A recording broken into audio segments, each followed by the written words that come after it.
Ассалаумалейкум оқырмандарым. Бүгін ас мәзіріне сіздерге бауырдан жасалған котлет рецептісімен бөлісемін. Ол үшін бізге бауыр фаршы, картоп, ұн, жұмыртқа, пияз, сарымсақ, тұз және бұрыш қажет. Алдымен пияз бен сарымсақты майдалап турап дайындаймыз. Пиязға қатысты бір лайфхакпен бөлісе кетейін.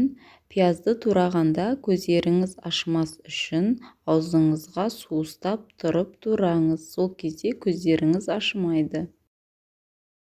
Картопты барынша ұсақ үркіштен өткіземіз. Негізі бауырды фарш етіп турағанда пияз бен картопты да қосып ет машинкасынан өткізіп жіберсеңіз өте жақсы болады. Немесе блендер қолдансаңыз да болады. Қоспаларымыздың бәрі дайын. Енді бәрін біріктіреміз. Пияз, сарымсақ, картоп, жұмыртқа, ұн және татымына қарай тұз, бұрыш қосып, жақсылап араластырамыз.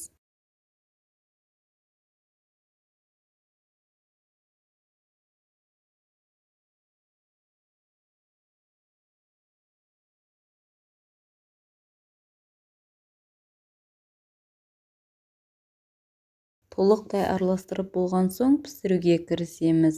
Табамызға май құйып қыздырамыз. Оттың күштілігі өте қатты болмау керек және майдың көп құюдың қажеті жоқ.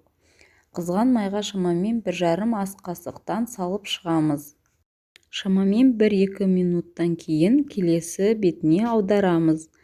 Осылай барлық котлеттерді пісіріп аламыз. Котлеттер жылдам піседі.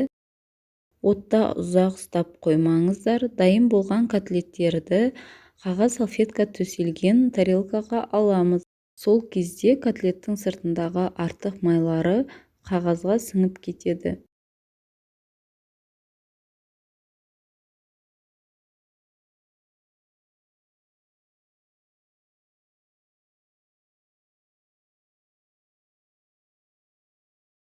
Котлеттеріміз дайын.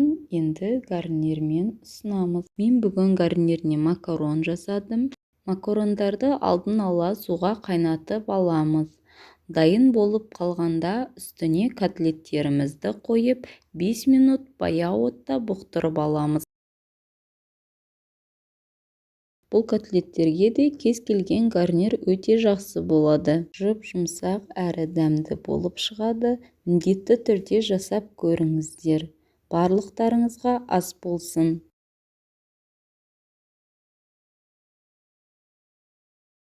Рецепт ұнаса, лайк басып, каналға жазылыңыздар.